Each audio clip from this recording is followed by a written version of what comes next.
নমস্কাৰ সকলোকে পুনৰবাৰ এক্সিয়া আইএছ একাডেমীলৈ স্বাগতম জনাইছো।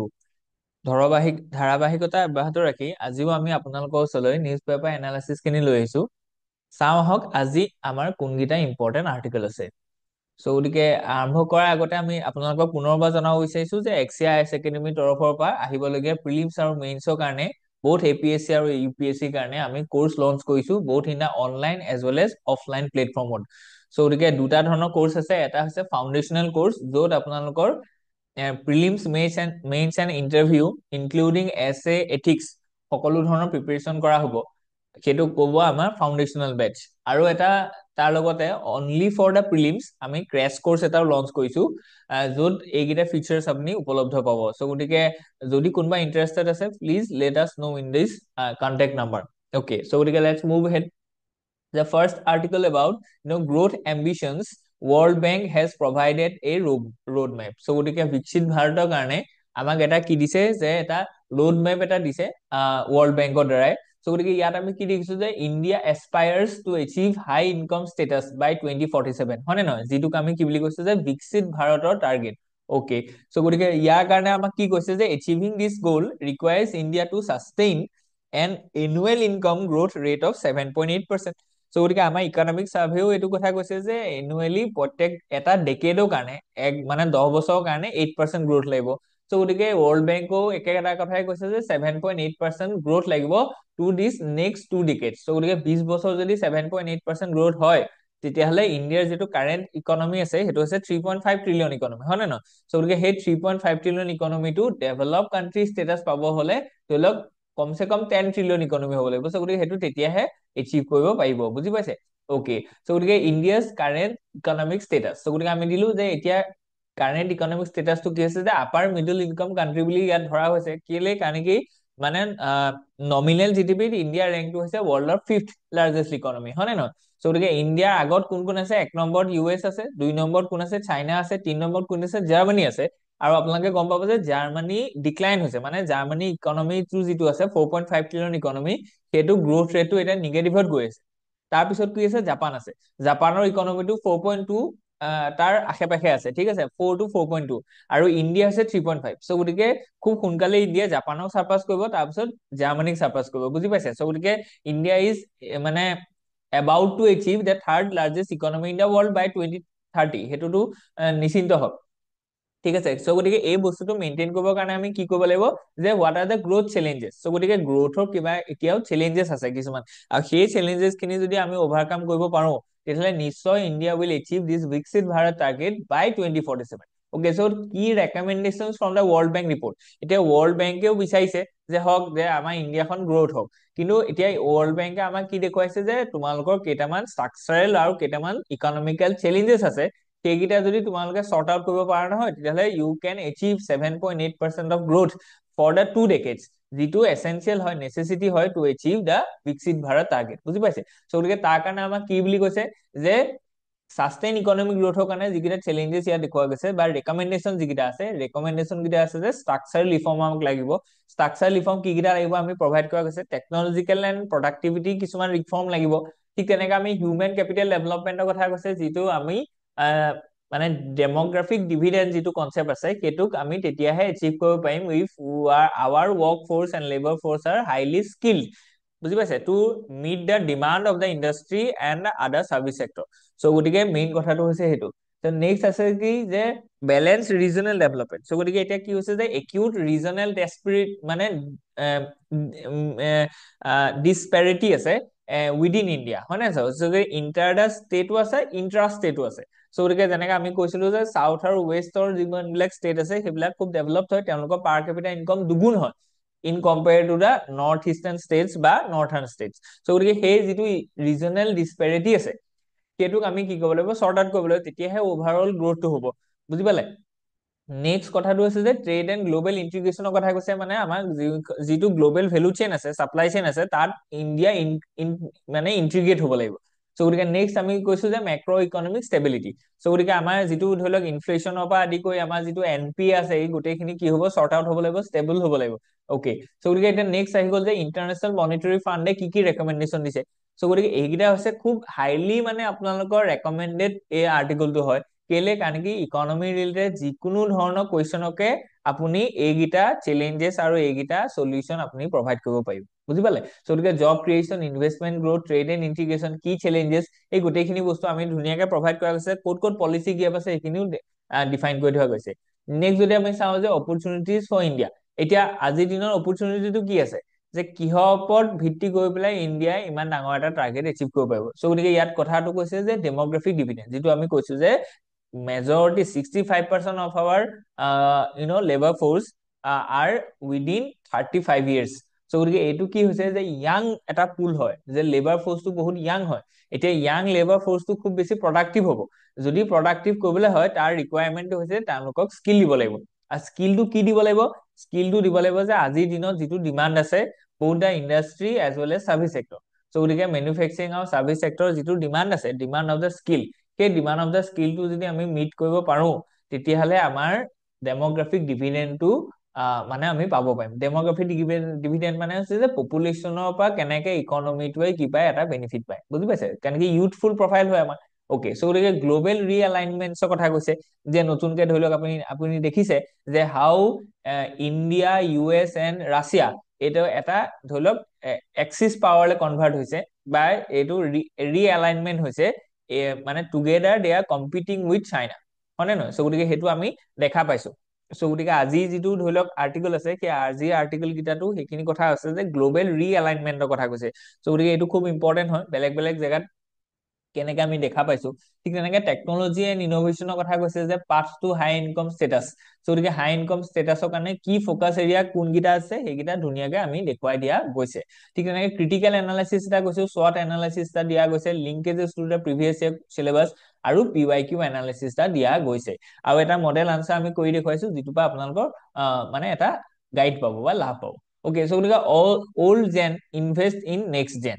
অ'কে, গতিকে ইয়াত এতিয়া আমি চাবলৈ গৈছো যে concerns over the lack of entrepreneurial drive and the innovation in the next generation of family business have raised question about their ability to sustain and grow family enterprises. গতিকে যিটো নেক্সট জেনেৰেশ্যন আছে, সেই next জেনেৰেশ্যনটোৱে যিটো legacy of there family business আছে সেইটোক continue কৰিব পাৰিব নে, বা সেইটোক আৰু ফাৰ্ডাৰ গ্ৰোথ কৰাব পাৰিব নাই, সেইখিনিৰ লগত কেনেকুৱা ধৰণৰ আজিৰ দিনত চেলেঞ্জেছ আহিছে, নেক্সট জেনেৰেশ্যন বা নিউ জেনেৰেশ্যনে কেনেকুৱা এন্টাৰপ্ৰেনিউৰিয়েল চেলেঞ্জেছ পাইছে, সেইখিনি বস্তুৰ ওপৰতে এই আৰ্টিকলটো আছে। খুব ইম্পৰ্টেণ্ট হয় যে ইয়াত কৈছে যে শিফট ইন দ্য মাইণ্ডছেট। গতিকে আগতে next generation is increasingly adopting an investor mindset focusing on the wealth preservation rather than the wealth creation. Okay, গতিকে এইটো এটা চাইকলজিকেল বা এটিটিউডনেল চেঞ্জ এটা আহিছে বা দেখা পাইছে, ঠিক আছে, একৰ্ডিং টু দিছ টু অথৰ্ছ। গতিকে তেওঁলোকে এইটো কৈছে যে ৱেল্থ ক্ৰিয়েশ্যনতকে ৱেল্থ প্ৰিজাৰ্ভেশ্যনতহে বেছিকে জোৰ দিছে কোনে? এন্টাৰপ্ৰেনিউৰ্ছ খিনি, মানে নেক্সট জেনেৰেশ্যনৰ যিখিনি বা এতিয়া যিটো ইয়াং জেনেৰেশ্যন আছে, জেন জেড আছে, গতিকে সেই জেন জি খিনিয়ে সেই বস্তুটো ট্ৰেণ্ডটো দেখা গৈছে বুলি কৈছে। এতিয়া কথাটো কৈছে যে ৱেল্থ ক্ৰিয়েশ্যনৰ মনোভাৱ থাকিব লাগিব, তেতিয়াহে তেওঁলোকে এজ এ ইনভেষ্টৰ তেওঁলোকে এন্টাৰপ্ৰেনিউৰ হিচাপে তেওঁলোকে নিজকে আগবঢ়াব, থ্ৰ' কৰিব, গ্ৰ' কৰিব, বুজি পাইছে? গতিকে এই যিটো এটিটিউডনেল চেঞ্জ আছে, এই চেঞ্জটোৱে আমাক কি কৰিব কৈছে, যে যিটো ধৰি লওক ফেমিলি বিজনেছ আছে এইটোক আগবঢ়াই নিবলৈ কাৰণে, গ্ৰোথ কৰিবৰ কাৰণে অলপ দিগদাৰ হ'ব বুলি কৈছে। নেক্সট কৈছে যে ডিছকানেক্টেড আপব্ৰিঙিং। অ'কে, গতিকে আমি গম পাইছো যে ফেমিলিৰ পৰা দূৰত থাকে। গতিকে ফেমিলি বিজনেছটো কেনেকে চলিছে, তেওঁলোকৰ যিটো ধৰি লওক ইথোচ আছে, আইডিঅলজি আছে, তেওঁলোকৰ ভাল বেয়া এইখিনিৰ পৰা নেক্সট জেনেৰেশ্যনটো কিছু কানেক্টেড হৈ থকা নাই, বিকজ অফ পাৰ্চুইং হায়াৰ এডুকেশ্যন।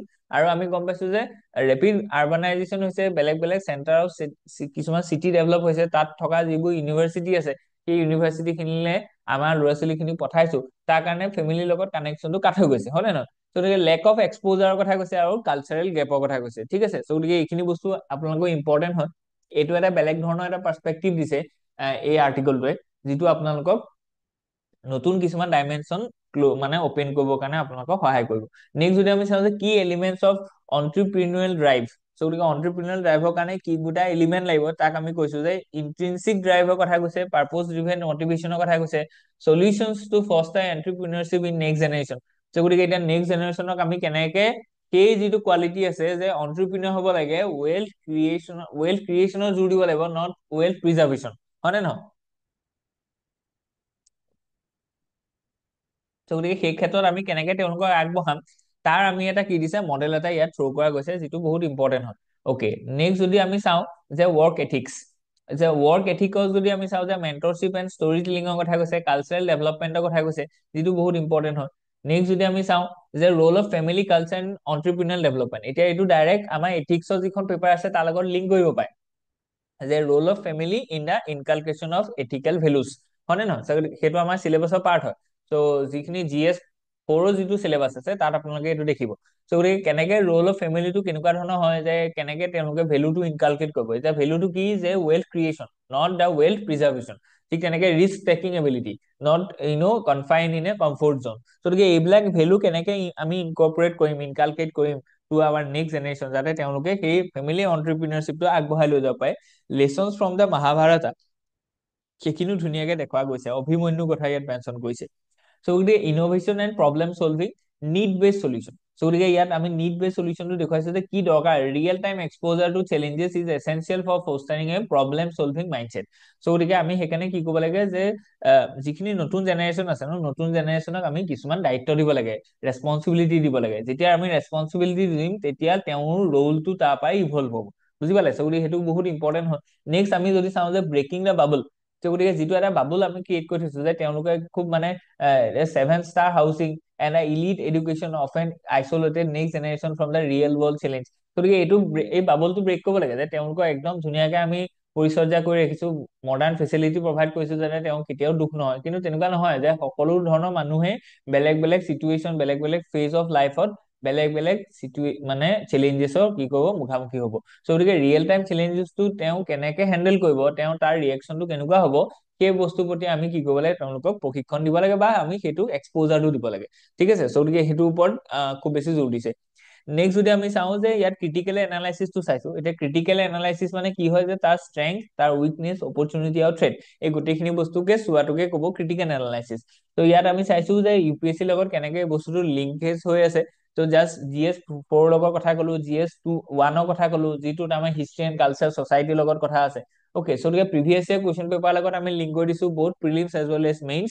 আৰু এটা আমি কি দিছো যে মডেল আনচাৰ এটা আমি কৰি দেখুৱাইছো যে এইটোৰ লগত ৰেলিভেণ্ট থকা এটা question we have frame and we are providing চাম আনচাৰ্ছ। আৰু সেই আনচাৰটো ফৰ্মেটটো চাব যে introduction, roll of family and culture, বহুত শ্বৰ্টত আমি দেখুৱাইছো, এটা হেডলাইন থাকে তাত, তাৰপিছত আমি চাব হেডিং এটা দিছো, ঠিক আছে? চ' গতিকে এইখিনি বস্তু ইম্পৰ্টেণ্ট। আৰু কনক্লুজন, এইটো 150 মাৰ্কছৰ কাৰণে এনাফ হ'ব। ঠিক তেনেকে let's move head, wealth must not form puddles. Okay, so গতিকে ইয়াত আমি এইটো খুব ইম্পৰ্টেণ্ট এটা আৰ্টিকল ক'লে, ইয়াত ক'লে যে the essays delves into the moral and economic responsibilities of wealth holders, particularly the inheritors of family fortunes, to use their capital not just for preservation but for progress. Okay, so গতিকে সেইটো philosophical underpinnings কেনেকুৱা আছে about the wealth creation and wealth morality, সেইখিনি আমি দিছো। Capital as a tool not a trophy, a legacy of foresight. So গতিকে সেইখিনি বস্তু কথা কৈছে। নেক্সট যদি আমি চাওঁ লেচন ফ্ৰম হিষ্ট্ৰী, ইয়াত কৈছে যে ডাৰউইনিয়ান ট্ৰুথ অফ কেপিটেলিজিমৰ কথা কৈছে। ঠিক তেনেকে প্ৰিচিশ্যন অভাৰ পজেশ্যন, সেইখিনি কথা কৈছে। ঠিক তেনেকে ডেমক্ৰেটাইজেশ্যন অফ অপৰচুনিটি, ঠিক আছে? চ' গতিকে এইখিনি কথা কৈছে। ইকুৱেল অপৰচুনিটি কনচেপ্টটো ইয়াৰ পৰা আহিব। ঠিক তেনেকে এতিয়া 2 parts for the next and wealth holder. So' গতিকে ইয়াত আমি দুটা পাৰ্ট কেনেকে কেনেকে আছে সেইখিনি দেখুৱাইছো। কি principles for responsible wealth development, so' গতিকে তাক আমি ধুনীয়াকে দেখুওৱা গৈছে। নেক্সট যদি আমি চাওঁ যে strategies for meaningful wealth allocation, গতিকে কেনেকে আমি মিনিংফুল ৱেল্থ এলোকেশ্যনৰ ষ্ট্ৰেটেজি বনাম, ষ্ট্ৰাকচাৰ্ড ইনভেষ্টমেণ্টছ কি কি আছে, ইম্পেক্ট ড্ৰিভেন গ'লছ কি কি আছে, আৰু মেন্টৰশ্বিপ এণ্ড লিডাৰশ্বিপ কেনেকুৱা হ'ব পাৰে, ডাটা ড্ৰিভেন ডিচিশ্যনছ কেনেকুৱা হ'ব পাৰে, এইখিনি বস্তু আমি দেখুওৱা গৈছে। ঠিক তেনেকে ক্ৰিটিকেল এনালাইচিছ ইয়াত প্ৰভাইড কৰা গৈছে। Strength, weakness, opportunity and threat, আটাইকেইটা এংগুল আমি ইয়াত কি কৈছো, ডেছক্ৰাইব কৰিছো। ঠিক তেনেকে আপুনি যদি এইখন UPSC চিলেবাছৰ লগত লিংক কৰি চাই দিলে দেখিব যে প্ৰিলিমছৰ কাৰণে এইখিনি বস্তু ইম্পৰ্টেণ্ট হয়, আৰু মেইনছৰ GS পেপাৰ 3 and 4 লগত এইখিনি বস্তু সাঙুৰ খাই ল'ব পাৰে। ঠিক তেনেকে এছে টপিকছ অন ৱেল্থ মেনেজমেণ্ট, এনেকুৱা ওপৰত এটা ধৰি লওক এছে আহিব পাৰে, আৰু যিটোৰ ওপৰত আপোনালোকে এই আৰ্টিকলটোৰ ওপৰত ভিত্তি কৰি বহুত বহুত ডাইমেনশ্যনছ উলিয়াব পাৰিব। নেক্সট আমি PYQ এনালাইচিছ এটা চাইছো, লিংকেজ কৰি দেখুৱাইছো, আৰু এটা কি হৈছে মডেল আনচাৰ এটা প্ৰিপেয়াৰ কৰি আপোনালোকক দেখুৱাইছো, যাতে আপোনালোকে এইটো এৱেৰ হয় যে কেনেকে এটা মেইনছত আনচাৰ লিখা হয় ফৰ 150 মাৰ্কছ। এইটো 150 মাৰ্কছৰ কাৰণে একদম ধুনীয়াকে বনোৱা গৈছে। নেক্সট যদি আমি চাওঁ যে নতুন এটা আৰ্টিকল যে limits must for delimitation. Okay, so for the fairness, BJP must say house expansion will happen after 2031 census. So এটা delimitation ওপৰত ধৰি লওক ৰিপিটেডলি কুৱেশ্যন আহি আছে। চ' গতিকে ডিলিমিটেশ্যন কি হয়, আৰ্টিকল 81 কি হয়, ঠিক তেনেকে মানে অসমত ধৰি লওক ডিলিমিটেশ্যনটো কেনেকে হৈছিলে, নতুনকে কোনকেইটা কনষ্টিটুৱেঞ্চি হ'ল, ক'ত নামাকৰণটো চেঞ্জ হ'ল, কোনটো কনষ্টিটুৱেঞ্চিক আমি SC ষ্টেটাছ দিছো, কোনকেইটা ST কাৰণে আমি ৰাখিছো, বুজি পাইছে। চ' গতিকে এইখিনি বস্তু আপোনালোকক খুব ইম্পৰ্টেণ্ট হয় APSC প্ৰিলিমছৰ কাৰণে। আৰু মেইনছতো ইয়াৰ প্ৰভাৱ আহিব পাৰে যে ডিলিমিটেশ্যন কি হয় আৰু ইয়াৰ ক্ষেত্ৰত আমাৰ ইছ্যুটো কি, ঠিক আছে। চ' গতিকে হোৱাট ইজ ডিলিমিটেশ্যন আমি দিলো, ডেফিনেশ্যন দিলো, কাৰেণ্ট ফ্ৰিজেছ আমি দেখুৱালো যে 42nd আৰু 84th এমেণ্ডমেণ্ট বিলৰ মতে কি হৈছে, ফ্ৰিজ হৈ আছে এতিয়া, ঠিক আছে। 2001 চেঞ্চাছৰ মতে আমি এতিয়া কনষ্টিটুৱেঞ্চি বিলাক ভাগ কৰি থোৱা আছে, both for the Lok Sabha as well as মানে আমাৰ ষ্টেট লেজিসলেটিভ এছেম্বলি। নেক্সট যদি আমি চাওঁ যে কি কনচাৰ্নছ ৰেজ বাই দ্য সাউথাৰ্ণ ষ্টেট, এতিয়া সাউথ ইণ্ডিয়ান ষ্টেটছ বহুত states, especially the Kerala and the Tamil Nadu, are not satisfied with this decision of demarcating the constituencies based on latest census. So গতিকে এতিয়া তেওঁলোকে কি কৈছে যে লছ অফ ৰিপ্ৰেজেন্টেশনৰ কথা ক'লে, কেলে কাৰণ কি তেওঁলোকে পপুলেশ্যন মেজাৰৰ ওপৰত বহুত কাম কৰিলে। চ' গতিকে তেওঁলোকে পপুলেশ্যন গ্ৰোথটো অলমষ্ট ষ্টেগনেণ্ট হৈ গ'ল বা ডিক্লাইন হৈছে। চ' গতিকে ৰিৱাৰ্ড ফৰ দ্য পপুলেশ্যন কণ্ট্ৰলৰ কথা কৈছে, যে কৈছে যে সাউথ ইণ্ডিয়ান ষ্টেটছ কেইখনে যে এইটো পপুলেশ্যন মানে বাৰ্ষ্টটোক বা পপুলেশ্যন ইনক্ৰিজটোক যে লিমিট কৰিলে, তেওঁলোকে এইটো কিবা এটা পাব লাগিব, বেনিফিট এটা পাব লাগিব। গতিকে পপুলেশ্যন কন্ট্ৰলিং ৰিৱাৰ্ড এটা থাকিব লাগে, যিটো আমি ফাইনেন্স কমিশ্যনত দেখিছিলো, হয় নে নহয়। চ' ডেমোগ্ৰাফিক পাৰফৰ্মেন্স বুলি এটা আমি কি দিছিলো, যে এটা এলোকেশ্যন আমাক লেটেষ্ট ফাইনেন্স কমিশ্যনে আমাক কি দিছিলে, এটা এলোকেশ্যন দিছিলে। গতিকে ইয়াতো তেনেকুৱা থাকিব লাগিব। ইকনমিক কন্ট্ৰিবিউচনৰ কথা ক'লে ঠিক তেনেকে লিংগুইষ্টিক পলিটিক্স। অকে, চ' গতিকে এইখিনি বস্তু আমাৰ কাৰণে ইম্পৰ্টেণ্ট হয়। নেক্সট যদি আমি চাওঁ যে কি আৰ্গুমেন্টছ কি আছে ইন ফেভাৰ অফ ডিলিমিটেশ্যন, ডিলিমিটেশ্যনটো হ'ব লাগে বুলি কোনে কয় আৰু সেইটো কিয় ইম্পৰ্টেণ্ট হয় তাৰ কথা আমি ক'লো, ঠিক আছে। চ' গতিকে এইটো বহুত ইম্পৰ্টেণ্ট হয়, ডিলিমিটেশ্যনটো হ'বই লাগে। প্ৰত্যেক 10 বছৰ মূৰে কি হৈছে যে পপুলেশ্যনটো চেঞ্জ হ'ব, পপুলেশ্যন চেঞ্জ হ'লে ইন প্ৰপৰ্চন টু ডেট আমি কি কৰিব লাগিব, যে কনষ্টিটিউশ্যন বিলাকৰ পৰা ৰিপ্ৰেজেন্টেটিভ পঠাব লাগিব, হয় নে নহয়। চ' গতিকে সেইকাৰণে কি হৈছে, কনষ্টিটিউশ্যন বিলাক কি কৰি থাকিব লাগিব, আমি ডিমাৰ্কেশ্যনটো অল্টাৰ কৰি থাকিব লাগিব অন দ্য বেচিছ অফ ৰাইজ এণ্ড গ্ৰোথ অফ পপুলেশ্যন। গতিকে সেইটোৱে মেইন কনচেপ্ট আছিল। গতিকে ইন ফেভৰ অফ সেইটো ক'লে। নেক্সট যদি কৈছে যে চেলেঞ্জেছ এণ্ড ইমপ্লিকেশ্যন, গতিকে কি চেলেঞ্জেছ আছে আৰু কেনেকে ধৰণে তাৰ প্ৰভাৱ পৰিব, এই চেলেঞ্জেছ খিনি সেইখিনি আমি প্ৰভাইড কৰিছো। পলিটিকেল চিজিম যিটো আছে, চিজিম মানে ডিভিজন। অকে, চ' গতিকে প্ৰপ'জ চলিউশ্যন কেইটা দিছে যে কি কৰিব লাগিব, পোষ্ট 2031 চেঞ্চাছ ডিলিমিটেশ্যনৰ কথা ক'লে, ঠিক তেনেকে প্ৰপৰ্চনেল এডজাষ্টমেন্টছৰ কথা ক'লে, ৰাজ্যসভা কম্পেনচেশ্যনৰ কথা ক'লে, যে অল পাৰ্টি কনচেনচাছৰ কথা ক'লে, যিটো আমি কালিও ভালকে চাইছিলো। ঠিক তেনেকে আমি এটা ক্ৰিটিকেল এনালাইচিছ এটা দিছো যে কেনেকে ষ্ট্ৰেংথ, উইকনেছ, অপৰচুনিটি আৰু থ্ৰেট, এই চাৰিওকেইটা বস্তু আমি এই টপিকটোৰ পৰা ডেৰাইভ কৰিব পাৰো, ভালকে এনালাইচিছ কৰিব পাৰো। নেক্সট যদি আমি চাওঁ যে ইয়াৰ লগত কেনেকে আমি UPSC যিখন চিলেবাছ আছে, চিলেবাছখন both the prelims as well as main link কৰিব পাৰি। ঠিক তেনেকে PYQs খিনি আমি ডিছকাছ কৰিছো আৰু এটা মডেল আনচাৰ দিছো for 150 marks and 10 marks question, ঠিক আছে। অকে, চ' গতিকে over centralization threats federal health policy. So' গতিকে এইটোতো আছেই। হেল্থটো কি হয়, যে ৰিজন ৱাইজ হেল্থৰ ৰিলেটেড প্ৰব্লেম বিলাক বেলেগ বেলেগ হ'ব পাৰে। যেনেকে অসমত ধৰি লওক মিজিলছ হয়, কেলে কাৰণ কি ইয়াত খুব বেছি ৱেডাৰটো মইষ্ট হয় বা মানে হিউমিডিটিটো বেছি আছে। কিন্তু ৰাজস্থানত আকৌ বেলেগ ধৰণৰ বেমাৰ হ'ব, তাত জণ্ডিছ হ'ব বা বেলেগ ধৰণৰ একিউট মানে তাত প্ৰব্লেম হ'ব, কেলে কাৰণ কি তাৰ ৱেডাৰটো ড্ৰাই হয়। চ' গতিকে state wise, region wise health policy বিলাক মানে চেন্ট্ৰেল গভৰ্ণমেণ্টে ফ্ৰেমৱৰ্ক কৰাৰ ঠাইত ষ্টেট গভৰ্ণমেণ্ট বিলাকক এম্পাৱাৰ কৰিব লাগে। আৰু not only the state government, both the municipality as well as panchayat বা আমাৰ যিখিনি ধৰি লওক গ্ৰাছ ৰুট ইনষ্টিটিউচন আছে, এই গোটেই ইনষ্টিটিউচন বিলাকক ষ্টেক হোল্ডাৰ হিচাপে লৈ পেলাই ষ্টেট বিলাকক দায়িত্ব দিব লাগে যে আমাৰ হেল্থ পলিচি বিলাক বনাব লাগে।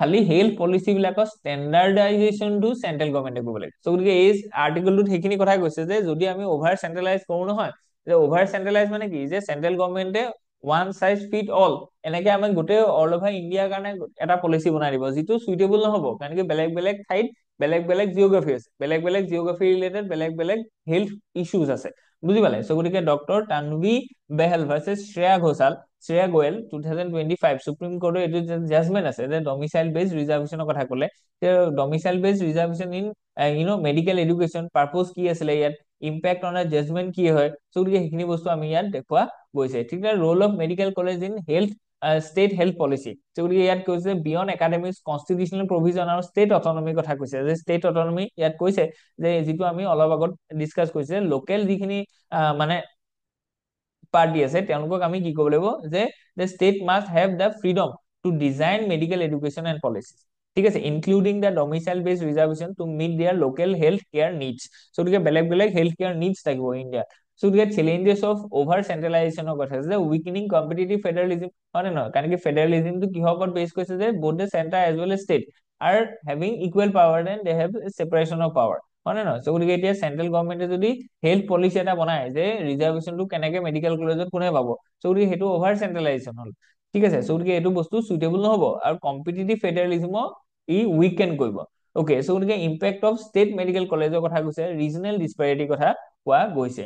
ঠিক তেনেকে যে ফেলাচি অফ এবছলিউট মেৰিটক্ৰেচি, চ' গতিকে এবছলিউট মেৰিটক্ৰেচি কি কি ধৰি লওক ড্ৰবেক আছে সেইখিনি বস্তু আমি দেখুৱাই দিছো। ষ্ট্ৰাকচাৰেল ইনকুৱেলিটিজ ইন মেডিকেল এন্ট্ৰেন্সেছ, তো আমি গম পাইছো যে নিট পি জি আৰু এতিয়া নিগেটিভ মাৰ্কৰ এটা ইছ্যু আছে। ঠিক তেনেকে নেৰ' ডেফিনিশ্যন অফ মেৰিট, হয় নে নহয়? ঠিক তেনেকে জুডিচিয়েল প্ৰেচিডেন্স, আগতে কেনেকুৱা ধৰণৰ জুডিচিয়াৰী ইয়াৰ ওপৰত কি কি ৰায় দিছিলে সেইখিনি বস্তু আমি জানিব লাগিব। এতিয়া আমি কি কৈছো যে কেনেকে ইমপ্লিকেশনছ ফৰ পাব্লিক হেল্থ গভৰ্নেন্স, তো গতিকে গভৰ্নেন্সটো আমাৰ কি আছে জি এছ পেপাৰ 2 লগত ৰিলেটেড হয়। এতিয়া গভৰ্নেন্সৰ এটা পাৰ্ট হৈছে পাব্লিক হেল্থ গভৰ্নেন্স, গতিকে পাব্লিক হেল্থ গভৰ্নেন্সটো আমি কেনেকে চৰ্ট আউট কৰিম, ইয়াত স্পেচিয়েলিষ্ট শ্বৰ্টেজ কি কি আছে, যে আমি গম পাইছো যে আমাৰ ইয়াত ডক্টৰছ টু পেচেণ্ট ৰেচিঅ'টো খুব একিউট হয়, শ্বৰ্টেজ আছে, যে WHO ৰ যিটো ৰেকমেণ্ডেশ্যন আছে যে 8 পৰা 10,000 ভিতৰত এজন কি থাকিব লাগে, ডক্টৰ থাকিব লাগে, কিন্তু ইণ্ডিয়াত সেইটো একিউট হয়, বহুত বেছি আছে।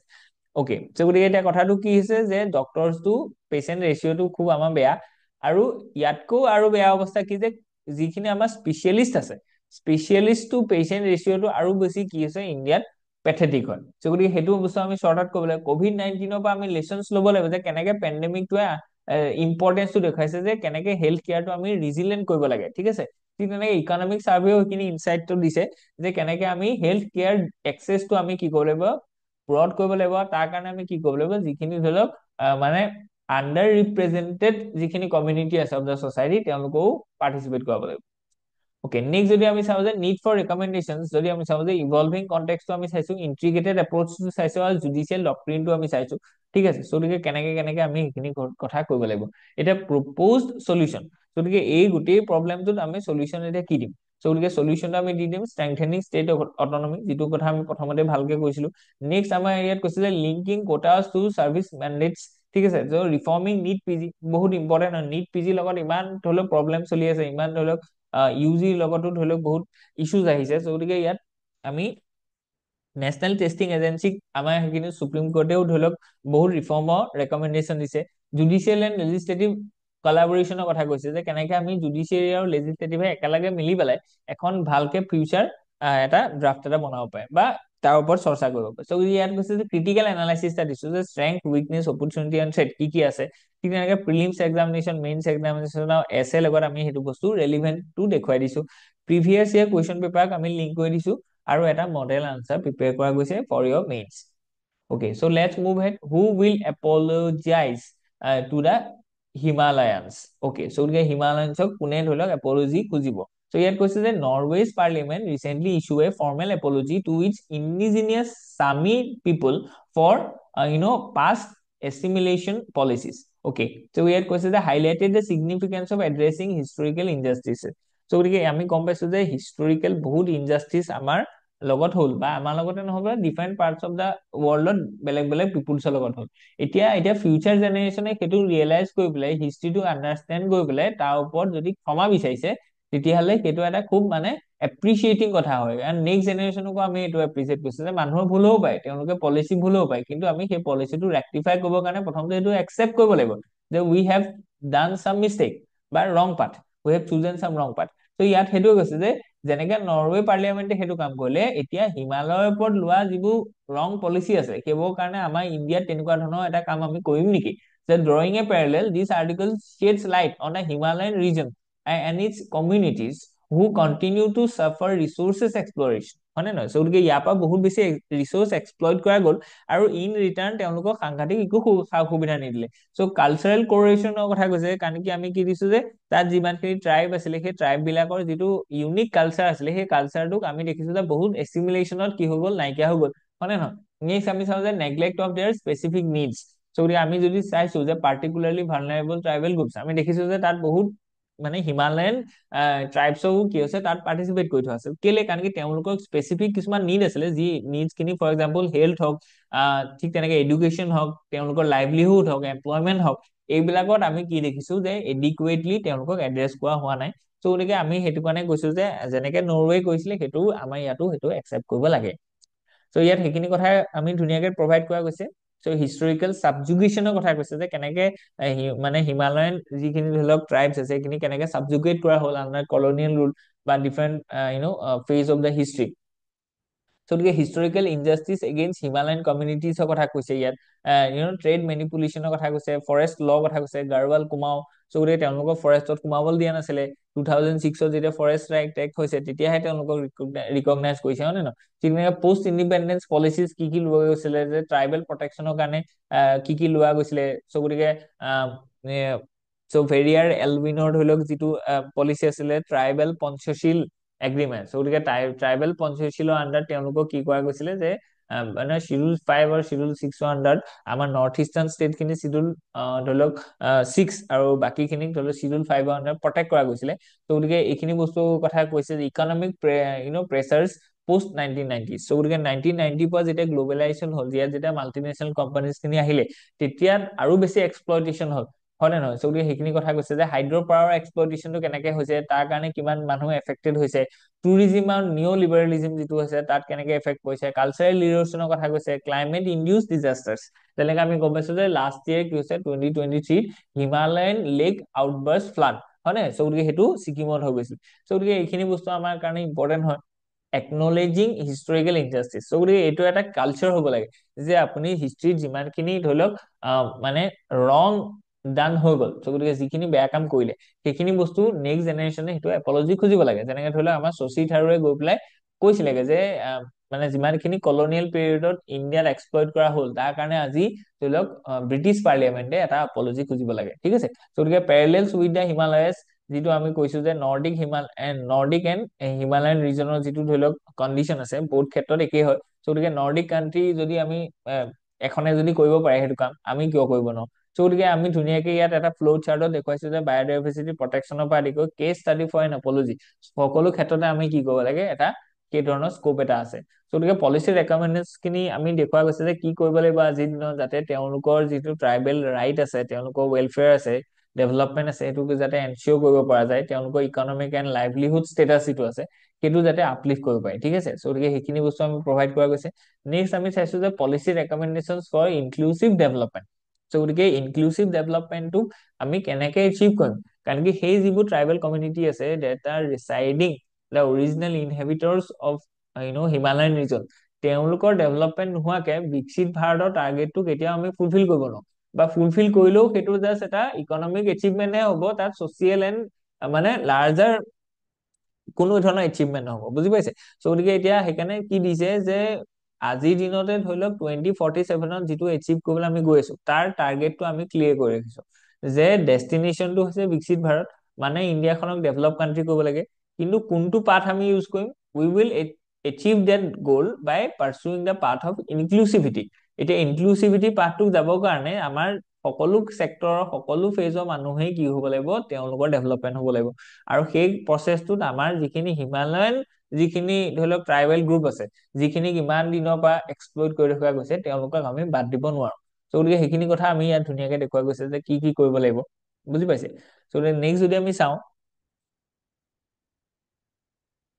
যে লিংকেজেছ টু দা ইউপিএছচি চিলেবাছ যদি আমি চাওঁ যে প্ৰিলিমছ মেইনছ আৰু এছে কাৰণে কেনেকে লিংক কৰিছো আৰু এটা আমি মেইনছৰ এটা মডেল আনসাৰ এটা দিছো ওকে গতিকে let's move ahead the district level GDP estimation vital গতিকে ডিষ্ট্ৰিক্ট লেভেলৰ জিডিপি এষ্টিমেশ্যনটো বহুত ভাইটেল বুলি কৈছে বহুত ইম্পৰ্টেণ্ট বুলি কৈছে ইণ্ডিয়াৰ অভাৰঅল ইকনমিক গ্ৰোথটোৰ কাৰণে আৰু মেইন কথাটো হৈছে ইনক্লুচিভ গ্ৰোথটোৰ কাৰণে কাৰণ কি এতিয়া আমি ৰিজনেল ডিছপেৰিটিটো নট অনলি নে ইণ্টাৰ ষ্টেট হয় উইদিন দ্য ষ্টেটো হয়, মানে ইন্ট্ৰা ষ্টেটো হয়। চ' গতিকে এতিয়া অসমক যদি চাই যে ধুবুৰী জিডিপিৰ লগত মানে গুৱাহাটীৰ জিডিপিটো সাংঘাতিক ধৰণে কি হৈছে ডিফাৰেঞ্চ হয়। ঠিক তেনেকে ধেমাজি জিডিপিটো তিনচুকীয়া জিডিপিৰ লগত বা শিৱসাগৰ বা যোৰহাটৰ জিডিপিৰ লগত সাংঘাতিক ধৰণে ডিফাৰেঞ্চ হয়। চ' গতিকে বুজি পাইছে। চ' গতিকে এতিয়া ডিষ্ট্ৰিক্ট ৱাইজ যদি আমাৰ জিডিপিটো থাকে, তেতিয়াহ'লে সেইটো বস্তু আমি এছপিৰেশ্যনেল ডিষ্ট্ৰিক্টৰ লগত কি কৰি দিব পাৰো, আমি জইন কৰি দিব পাৰো। আৰু তেতিয়া আমাৰ পলিচি ইণ্টাৰভেনশ্যন বিলাক আৰু অলপ স্পেচিফিক হ'ব, মোৰ একাউণ্টেবল হ'ব, মোৰ মনিটৰ্ড হ'ব, মোৰ ফ'কাছড হ'ব। আৰু তাৰ পৰা আমাৰ কি হ'ব যে এইটো এনচিয়ৰ হ'ব যে সকলো যদি ডিষ্ট্ৰিক্টত যদি ধৰি লওক অসমখনত যদি আমি চাওঁ যে অসমখনৰ বোলে 5% গ্ৰোথ হৈছে, কথাটো কৈছো, বা আজিৰ দিনত 12% গ্ৰোথ হৈছে, 11% গ্ৰোথ হৈছে, সেইটো অভাৰঅল অসমৰহে গ্ৰোথ হৈছে। তাত হয়তো 80% কন্ট্ৰিবিউচন অকল কামৰূপ মেট্ৰয়ে দিছে বা গুৱাহাটীয়ে দিছে, হয় নে নহয়? চ' তেতিয়াহ'লে গোটেই অসমখনৰ ডেভেলপমেণ্ট হৈছে জানো? নাই হোৱা, অকল গুৱাহাটীহে ডেভেলপমেণ্ট হৈছে। চ' যদি আমি ডিষ্ট্ৰিক্ট ৱাইজ চাওঁ, তেতিয়াহ'লে আমাৰ গোটেই কথাটো জল পটপটকে ওলাই পৰিব যে কোনখন ডিষ্ট্ৰিক্টে কিমান কন্ট্ৰিবিউট কৰিছে, আগতে কিমান জিডিপি আছিলে, এতিয়া কিমান হ'ল। চ' গতিকে সেইকাৰণে এইটো এটা খুব ধুনীয়া নভেল কনচেপ্ট হয়, যিটোৰ পৰা আমাৰ কি হ'ব, নট অনলি গ্ৰোথ, এইটোৱে এনচিয়ৰ কৰিব ডেভেলপমেণ্ট। আৰু কি ডেভেলপমেণ্ট কৰিব? Sustainable, inclusive and long lasting development, যিটো আমি পাৰ্চিউ কৰিছো। অ'কে, চ' গতিকে ইয়াত বিকশিত ভাৰতৰ লগত আমি গোটেই কথাটো আমি দেখুৱাই দিব পাৰোঁ। ঠিক আছে, okay. Current methodology for GDP estimation আমি দেখুৱাইছো যে আজি টপ ডাউনৰ পৰা বটম আপ এপ্ৰচটো ল'বলৈ কৈছে। চেলেঞ্জেছ অফ কাৰেণ্ট মেথডলজি, কি কি ধৰি লওক কাৰেণ্ট মেথডলজি চেলেঞ্জেছ আছে। Why district level GDP estimation is vital, তাক আমি ৱাইটো বহুত ইম্পৰ্টেণ্ট হয়, কি হয়, কেনেকে হয়, বুজি পাইছে? চ' গতিকে সেই দুটা এছপেক্ট আমি চাব লাগিব। চ' গতিকে এইটো খুব ইম্পৰ্টেণ্ট হয়, আপোনালোকে এইটো এটা ৱে ফৰৱাৰ্ড হিচাপে লিখিব, কেনেকে ইনক্লুচিভ ডেভেলপমেণ্ট হ'ব, তাৰ এইটো এটা চলিউচন হয়। চ' গতিকে benefits of district domestic product estimation আমি দিছো যে কেনেকে আমি সেইটো এষ্টিমেট কৰিব পাৰিম, চেলেঞ্জেছ কি কি আছে। ঠিক আছে, এইটো এটা খুব ধুনীয়া কনচেপ্ট হয়, কিন্তু এই কনচেপ্টটো ইমপ্লিমেণ্ট কৰিব, এনেকুৱাতো নহয় যে কাৰো মগজলৈ এইটো অহা নাছিলে, নীতি আয়োগ হোৱাৰ পৰা এইটো কথা কৈ আছে। কিন্তু কথাটো হৈছে যে ডিষ্ট্ৰিক্ট ৱাইজ যদি আমি জিডিপিটো যদি কেলকুলেট কৰিবলৈ যাওঁ, তাতো কি আছে, কিছুমান চেলেঞ্জেছ আছে। আৰু এই চেলেঞ্জেছ খিনি যদি আমি চৰ্ট আউট কৰিব পাৰো, তেতিয়াহ'লেহে এই প্ৰচেছটোৱে, এই চিষ্টেমটোৱে যিটো আমাক বেনিফিট দিব বুলি আমি আজি প্ৰিজিউম কৰিছো, সেইটোক আমি একচুৱেলি ৰিয়েল টাইমত আমি এচিভ কৰিব পাৰিম। বুজি পালে? চ' গতিকে সেই যিখিনি ধৰি লওক চেলেঞ্জেছ আছে leading to the implementation of DDP estimation, so' গতিকে সেইটোখিনি আমি চৰ্ট আউট কৰিব লাগিব। চ' গতিকে ৱে ফৰৱাৰ্ডটো দিছে, আপোনালোকে কানেকশ্যনটো ধৰিব পাৰিছে নাই, যে কি হয় সেইটো আমি কলো, বেনিফিটটো আমি কলো। এতিয়া সেই বেনিফিটটোক এচিভ কৰিবলৈ যাওঁতে কি কি অবষ্টিকল আৰু চেলেঞ্জেছ আছে সেইখিনি আমি দেখুৱালো। এতিয়া আমি চাইছো যে ৱে ফৰৱাৰ্ডটো কি হ'ব। ঠিক আছে, চ' গতিকে সেই বস্তুটো আমি চাব লাগিব যে সেইটো ট্ৰেণ্ডত আমি ষ্ট্ৰাকচাৰটো বনাব লাগিব। এতিয়া যে বহুতে যে কৈ থাকে যে মেইনছৰ আনচাৰটো ষ্ট্ৰাকচাৰটো কেনেকুৱা হ'ব লাগে, মেইনছৰ আনচাৰটো ষ্ট্ৰাকচাৰটো একজেক্টলি আমাৰ যেনেকে এটা নিউজক আমি যেনেকে ডেলিভাৰী কৰিছো ন, তেনেকে যদি আপোনাৰ ষ্ট্ৰাকচাৰটো হয় ন, তেতিয়া সেইটো একদম পাৰফেক্ট ষ্ট্ৰাকচাৰ হয়। যে বস্তুটো কি হয় আমি ইন্ট্ৰডাকশ্যনত কলো, বডিত আমি তাৰ বেনিফিট খিনি ডিছকাছ কৰিলো, তাৰপিছত আমি চেলেঞ্জেছ খিনি ডিছকাছ কৰিলো, তাত ৱে ফৰৱাৰ্ড এটা দিলো, আৰু কনক্লুজনত জাষ্ট এটা বা দুটা লাইনত আমি দেখুৱাইছো, বছ এইটোৱে হৈছে ষ্ট্ৰাকচাৰ। চ' গতিকে মেইনছৰ ষ্ট্ৰাকচাৰটো নিচিনাকে আমাৰ গোটেইখিনি নিউজ কি হৈছে ডিজাইন কৰা গৈছে। Okay, so গতিকে ক্ৰিটিকেল এনালাইচিছ খিনি আমি ছেপাৰেটলি লিখাইছো, শ্বৰ্ট এনালাইচিছ খিনি প্ৰিলিমছ আৰু মেইনছৰ কাৰণে কেনেকে ৰেলিভেন্ট হয়, PYQ এনালাইচিছ খিনি কি কি আছে, আৰু এটা মডেল আনসাৰ ডিছকাছ কৰা গৈছে। নেক্সট যদি আমি চাওঁ যে হোৱাই চাউথ এগেইনষ্ট ডিলিমিটেশ্যন, চ' গতিকে আকৌ ডিলিমিটেশ্যনৰ কথা আহিলে, দেখিছেনে? চ' গতিকে বেলেগ বেলেগ পেপাৰ এতিয়া আপুনি মানে এনেকুৱা নহয় যে ডিলিমিটেশ্যনটো অকল এখন পেপাৰতহে ওলাইছে। আমি এতিয়া 3-4খন পেপাৰৰ পৰা কালেক্ট কৰিছো, চ' গতিকে 3-4খন পেপাৰত আমি দেখিছো যে বাৰে বাৰে ডিলিমিটেশ্যনৰ কথা আহিছে। চ' ডিলিমিটেশ্যনৰ ওপৰত প্ৰিলিমছতো কুৱেশ্যন আহিব, মেইনছতো কুৱেশ্যন আহিব। আৰু সেই কথাটো যদি থাকে, তেনে যিহেতু থাকিবই, চ' গতিকে সেই কথাটো আপোনাৰ ইণ্টাৰভিউটো সুধিব যে what is delimitation and what is your opinion, যে why southern states are opposing about ডিলিমিটেশ্যনটো কি হয়। আপুনি ক'লে যে বহুত ভাল হয়, কাৰণ কি পপুলেশ্যনটো চেঞ্জ হৈ থাকিলে তাৰ ইকুৱেল ৰিপ্ৰেজেন্টেশ্যন হ'ব লাগে। যদি সেইটোৱে হয়, তেতিয়াহ'লে চাউথাৰ্ণ ষ্টেট বিলাকে কেলে অপ'জ কৰিছে। চ' গতিকে আপোনাৰ অপিনিয়নটো বিচাৰিব। ঠিক আছে, চ' গতিকে তাৰ কাৰণে আপোনালোকে ধুনীয়াকে আমাৰ এইখিনি কথা ভালকে চালেই আপোনালোকে কনচেপ্টটো ক্লিয়াৰ হৈ যাব, যে what is delimitation, definition, purpose, frequency আমি দেখুৱালো, 10 বছৰ মূৰে হ'ব লাগে। Southern states opposition to delimitation based on population, so' গতিকে পপুলেশ্যনৰ ওপৰত বেছ কৰি পেলাই যদি হয়, আমি কৈছিলো যে তেওঁলোকক কেতিয়াবা ডিসএডভান্টেজ হৈ যাব, because they have done A great achievement regarding the population control. Okay, so we get challenges posed by the different population growth কথা কৈছে। So ইয়াত solutions and alternative of delimitation, so গতিকে এইটো এটা ফেডাৰেলিজমৰ ওপৰত এটা থ্ৰেট আছে, কম্পিটিটিভ কোঅপাৰেটিভ ফেডাৰেলিজমৰ ওপৰত এটা ইস্যু আহি গৈছে যে সাউথাৰ্ণ ষ্টেটছ বিলাকে ডিলিমিটেশ্যনৰ অপোজিট খাৰা হৈছে। তো এতিয়া সলিউশনটো কি, যে ষ্টেটৰ ছাপোৰ্ট নহলে চেণ্টাৰে একো কৰিব নোৱাৰে, বুজি পাইছে, বা অভাৰঅল ডেভেলপমেণ্টটো আনিব নোৱাৰে। চ' এতিয়া চেণ্টাৰ আৰু ষ্টেটৰ মাজত কলাবৰেশ্যন লাগিব। কলাবৰেশ্যন থাকিব হলে তেওঁলোকৰ যিটো নাৰাজগী আছে, তেওঁলোকৰ যিটো ধৰি লওক আপত্তি আছে, ওজৰ আছে, গ্ৰিভেঞ্চেছ আছে, সেইখিনি আমি এড্ৰেছ কৰিব লাগিব। তাৰ কাৰণে আমি এটা বেলেঞ্চ এপ্ৰচ ল'ব লাগিব। চ' গতিকে সেই বেলেঞ্চ এপ্ৰচটোকে ইয়াত দেখুওৱা গৈছে as a alternative to the delimitation, বুজি পালে। চ' গতিকে এইটো এটা সলিউশ্যন টু ৱে ফৰৱাৰ্ড হয়। চ' গতিকে ইমপ্লিকেশ্যন অফ ডিলিমিটেশ্যনৰ কথা কৈছে, যে ইমপ্লিকেশ্যন প্ৰভাৱটো কি হয়। ঠিক তেনেকে ক্ৰিটিকেল এনালাইচিছটা আমি দিছো, আৰু লিংকেজেছ টু দা ইউপিএছচি পেপাৰ আমি দেখুৱাইছো, আৰু এটা মডেল আনচাৰ এটা কৰি দেখুওৱা গৈছে। So with China's naval exercise reveal how far it can project its power. So গতিকে ইয়াত কথা কৈছে যে নেভেল যিটো এক্সাৰসাইজ চাইনা এতিয়া ডেমনস্ট্ৰেট কৰিলে, ইয়াত আমি দেখিছো যে how far the Chinese navy is capable to bring threat and their dominance over this Indo-Pacific and larger areas. So গতিকে ইয়াত এক্সপানশন অফ নেভেল কেপেবিলিটিছৰ কথা কৈছে, যে চাইনাই কেনেকে নিজৰ নেভেল কেপেবিলিটিটো ইনক্ৰিজ কৰিছে। ঠিক তেনেকে এতিয়া ৰিচেন্ট মিলিটাৰী ড্ৰিলছৰ কথা কৈছে, যিটো অলৰেডি আমি এতিয়া দেখিছো in the Taiwan Strait. Taiwan ষ্ট্ৰেটত কৰাৰো এটা কাৰণ আছে, কাৰণ কি এতিয়া China is not happy regarding this US stance regarding this Ukraine Russia war, হয়নে নহয়? কাৰণ কি এতিয়া ৰাছিয়াক সেইটো বস্তু দিয়া গৈছে যে তোমালোকে চাইনাক কোঅপাৰেট নকৰিবা ইন অল চেক্টৰছ, আৰু তাৰ কাৰণে আমি কি কৰিছো, তোমালোকক ইউক্ৰেইনৰ যিমানখিনি মাটি ললা লৈ লোৱা। অকে, চ' গতিকে সেইখিনি বস্তু কি হৈছে যে চাইনাই সেইকাৰণে সেইটো বস্তু ডেমনস্ট্ৰেট কৰিছে, কাৰণ কি টাইৱান ৰিলেটেড এটা ইছ্যু সদায় চলি থাকে। চ' টাইৱান ষ্টেটটো খুব ভাইটেল হয়। চ' গতিকে সেইখিনি বস্তু আমি দেখুৱালো। নেক্সট চাইনাৰ ষ্ট্ৰেটেজিক ইণ্টেন্টটো আমি দেখুৱাইছো, যে ৰুল দা ৱেভছ। ৰুল দা ৱেভছ মানে সাগৰ তেওঁলোকক কি থাকিব, মেৰিটাইম গ্ৰেট পাৱাৰ হিচাপে তেওঁলোকে ইমাৰ্জ হ'ব বিচাৰিছে। U S retreat and its implications. So' গতিকে ইউ এছে কেনেকে ধৰি লওক ৰিট্ৰিট কৰিছে, তেনেকে shift in the U S foreign policy, যিটো আছিলে যে আমেৰিকা ফাৰ্ষ্ট পলিচিৰ কথা কৈছে, যে তেওঁলোকে দে আৰ নাও মোৰ confined for the growth of the America itself, rather than to sort out the problems of the other countries that are somehow you know uh, show allegiance to the US. So গতিকে ইউএছৰ প্ৰতি মানে মানে ইউএছৰ প্ৰতি ফেভৰিজিম থকা যিমানবিলাক দেশ আছে, এইবিলাকৰ মানে যিমানবিলাক ডমেষ্টিক ক্ৰাইচিছ আছে, এইবিলাক চৰ্ট আউট কৰা ঠাইত এতিয়া ইউএছে কি কৰিছে, নিজৰ ইকনমিটো কেনেকে গ্ৰ' কৰিব পাৰে। কাৰণ আমি গম পাইছো যে চাইনিজ ইকনমিটো হৈছে 17 ট্ৰিলিয়ন, 17 ট্ৰিলিয়ন, আৰু ইউএছৰ ইকনমিটো হৈছে 27 ট্ৰিলিয়ন। চ' গতিকে মাত্ৰ 10 ট্ৰিলিয়নৰহে ডিফাৰেঞ্চ আছে।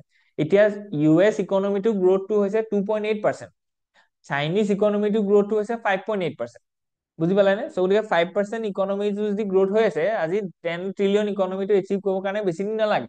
কাৰণ কি আমি কি দেখিছো যে আজিৰ দিনত 2025ত ইণ্ডিয়াই কৈছে যে 2030 ভিতৰত আমি কি কৰিম, 5 ট্ৰিলিয়ন ইকনমি হৈ যায়। মানে 5 বছৰত এতিয়া ইকনমি বিলাক দুগুণ দুগুণ হৈ আছে। চ' গতিকে এইটো যদি আমি চাওঁ, তেতিয়াহ'লে দেখোন আমাৰ মানে 5 ট্ৰিলিয়ন ইকনমিটো 10 ট্ৰিলিয়ন হ'বৰ কাৰণে 10 বছৰতে দেখোন কৰি দিব পাৰিম। চ' গতিকে এতিয়া সেইকাৰণে ইউ এছে বুজি পাইছে যে আজিৰ দিনত যদি আমি 2% গ্ৰোথত যদি গৈ থাকো নহয়, তেতিয়াহ'লে আৰু 10 বছৰ পিছত 2040 ভিতৰত মানে China will be the rank 1 country in the GDP, বুজি পালে? চ' গতিকে আটাইতকৈ বেছি চহকী কাণ্ট্ৰি হৈ যাব। চ' গতিকে সেইটো কাউণ্টাৰ কৰিবৰ কাৰণে ইউ এছে কি কৈছে, যে আমেৰিকা ফাৰ্ষ্ট পলিচিটোৰ কথা কৈছে, আৰু সেইটো ইম্পেক্ট কেনেকে ইণ্ডো পেচিফিকত পৰিব ফৰ দা চিকিউৰিটি কনচাৰ্ণ, আমি সেইখিনি বস্তু চাইছো। ঠিক তেনেকে আমি ইয়াত দেখিছো যে ডিষ্ট্ৰাপশ্যন অফ ইণ্টাৰনেশ্যনেল নৰ্মছ। চ' গতিকে ইণ্টাৰনেশ্যনেল নৰ্মছত কি ডিষ্ট্ৰাপশ্যন আছে, threat to the regional stability. ইয়াত কৈছে যে ইণ্ডো পেচিফিক টো আমি সদায় পিচফুল হোৱাটো বিচাৰো, তাৰ কাৰণে আমি কোৱাড ইনিচিয়েটিভটো লৈছো। ব্ৰিক্স কাণ্ট্ৰিত আমি সদায় এইটো কথা কৈ থাকো। ইণ্ডিয়াই যেতিয়া ইউএনত কেতিয়াবা ডিক্লেৰেশ্যন এটা দিয়ে, তেতিয়া সদায় কয় যে we need a rule based, order based, rule based status in the Indo Pacific. ঠিক আছে, চ' গতিকে ইণ্ডো পেচিফিকৰ আমি শান্তি বিচাৰো। চ' গতিকে শিফট ইন পাৱাৰ ডাইনামিক্স। চ' গতিকে পাৱাৰ ডাইনামিক্সটো কেনেকে শিফট হৈছে সেইটো কথা আমি দেখুৱাইছো, যে ৰিজনেল এণ্ড গ্ল'বেল ৰেছপন্স কেনেকুৱা হৈছে ইয়াত, সেইটো কথা আমি ইয়াত ধুনীয়াকে দেখুৱাইছো। যে চাইনা যদি ৰাইজ হৈছে, তেতিয়াহ'লে চবেই কিবা সেইটো এলাউ কৰিছে নি, নাই কৰা। চ' গতিকে সেইটো চবেই কি কৈছে, এজ এ থ্ৰেট হিচাপে মানিছে। গতিকে ক্ৰিটিকেল এনালাইচিছ ইয়াত কি কৈছে, আমি SWOT এনালাইচিছটো দিছো। ইয়াত আমি ৱে ফৰৱাৰ্ডটো দিছো, যে ইণ্ডিয়াৰ কাৰণে এতিয়া কি ৱে এহেড আছে, বা গ্ল'বেল পাৱাৰৰ কাৰণে কি এহেড আছে, আমি সেইখিনি চাইছো। কেনেকে কোৱাড ফ্ৰেমৱৰ্কটো আমি চাম, ঠিক তেনেকে ASEAN কাণ্ট্ৰি খিনি আমি হেল্প ল'ম, কেনেকে ইণ্ডিয়াৰ সেল্ফ ৰিলায়েন্সটো বেছি জোৰ দিব, সেইখিনি কথা আছে। আৰু কেনেকে আমাৰ এইটো বস্তু চিলেবাছৰ লগত ৰিলেটেড হৈ আছে তাৰ কথা ক'লো। আমি এটা মডেল আনচাৰো প্ৰভাইড কৰা গৈছে। নেক্সট যদি আমি চাওঁ যে when debris from space crashes to the earth, who is responsible? এইটো বহুত ধুনীয়া এটা কুৱেশ্যন, যে একাউণ্টেবল কোন হ'ব যদি ডেব্ৰিজ খিনি যদি মানে স্পেচৰ পৰা যদি ডেব্ৰিজ খিনি somehow it reach to the earth, who will responsible? So গতিকে এইটো কি হৈছে যে কাৰণ কি আমি দেখিছো যে প্ৰাইভেট প্লেয়াৰ্ছ আৰ নাও ইণ্টাৰেষ্টেড ইন স্পেচ এক্সপ্লৰেশ্যন।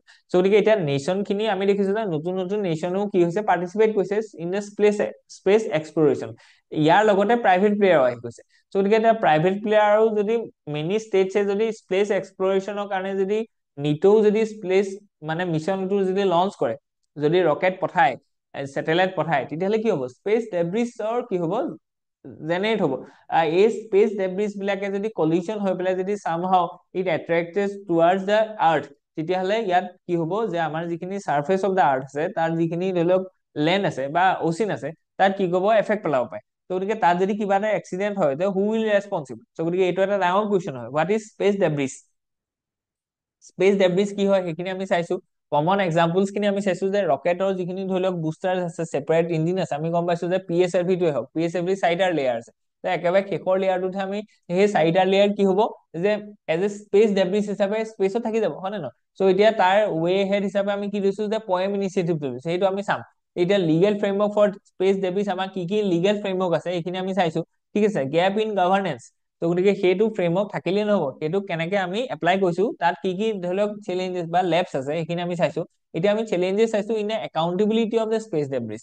এতিয়া যদি স্পেচ ডেব্ৰিজ এটা আহি যায়, যদি নাচাই পঠিওৱা যদি এটা ৰকেটে যদি তাৰ যিটো মালবা আছে বা তাৰ যিটো ডেব্ৰিজ আছে সেইটো আহি যদি আমি ইণ্ডিয়ান কোষ্টত পৰে, তেতিয়াহ'লে NASA will not be responsible for that, ঠিক আছে। চ' গতিকে এইখিনি ক্ষেত্ৰত কি আছে যে লেক অফ একাউণ্টেবিলিটি আছে। গতিকে সেইখিনি বস্তু আমি চেলেঞ্জেছ খিনি চাইছো যে কেনেকে একাউণ্টেবিলিটিটো ইয়াত লেপছ আছে। তেনেকে কনচিকুৱেঞ্চেছ অফ আনৰেগুলেটেড স্পেচ ডেব্ৰিজৰ কথা কৈছে। গতিকে এনভাইৰমেণ্টেল ডেমেজ, ইকনমিক ডেমেজ সকলো ধৰণৰ আছে। What needs to change? So' আজিৰ দিনত আমি কি কৰিব লাগিব যে একাউণ্টেবিলিটি বঢ়াব লাগিব, মনিটৰিং কৰিব লাগিব, আৰু তাৰ কাৰণে আমি অলৰেডি কিছুমান ষ্টেপ লৈছো। ফৰ এক্সাম্পল পয়েম, হয় নে? চ' গতিকে পয়েমটোৰ কথা কৈছে।